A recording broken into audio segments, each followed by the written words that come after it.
Welcome to another Wesley Wednesday with Pastor Dave. Since Sunday was Mother's Day, I will share some thoughts on Susanna Wesley. John and Charles Wesley are two of 19 children born to Samuel and Susanna Wesley in Epworth, England, John in 1703 and Charles in 1707. Susanna Wesley gave birth to 19 children, including 2 sets of twins. Unfortunately, 9 died in infancy or soon after.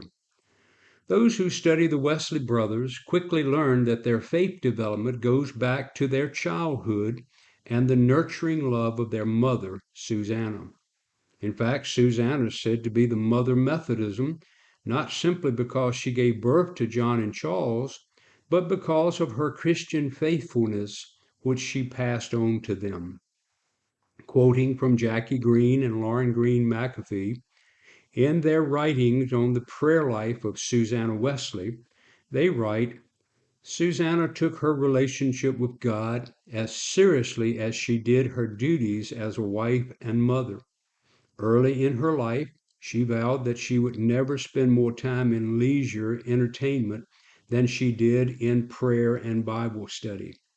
And even amidst the most complex and busy years of her life as a mother, she still scheduled 2 hours each day for fellowship with God and time in His Word, and she adhered to that schedule faithfully. The challenge was finding a place of privacy in a house filled to overflowing with children. Her solution to this was to bring her Bible to her favorite chair and throw her long apron up over her head, forming a sort of tent. This became something akin to the tent of meetings, the tabernacle, in the days of Moses in the Old Testament. Every person in the household, from the smallest toddler to the oldest domestic worker, knew well to respect this signal. When Susanna was under the apron, she was with God and was not to be disturbed except in the case of the direst emergency. There, in the privacy of her little tent, she interceded for her husband and children and plumbed the deep mysteries of God in the Scriptures. This holy discipline equipped her with a thorough and profound knowledge of the Bible. John described his mother's spiritual disciplines as follows.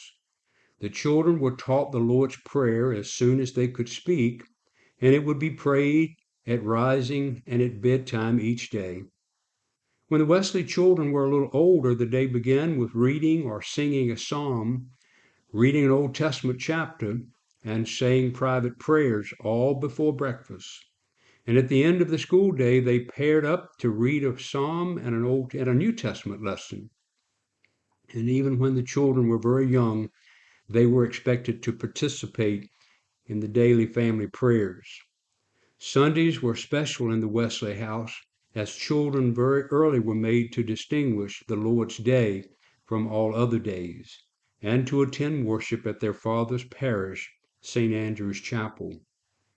From John's home in London in January of 1781, he shared the following words on how much Susanna meant to him. As I sat here in my house this morning, I can see the grave of my beloved mother. Her amazing love for God and the church impacted the way I approach my ministry.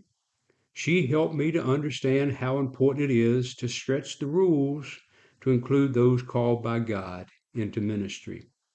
Her ministry impacted not only our lives, but also the lives of our community. Her life gave Charles and I an example of what it means to care for the people of God, an example that shaped the way we work to reform the Church of England. I am thankful for her courage and her example. Well, today we give thanks for our mothers, and especially for Susanna Wesley, the Mother Methodism. Have a blessed day, and I'll be back next Wednesday. You've been listening to Trusting God at All Times, a daily devotional series from Peakland United Methodist Church. If you enjoyed this, please consider sharing it with your friends or subscribe and get instant notifications whenever we post a new one. Thanks for joining us. See you next time.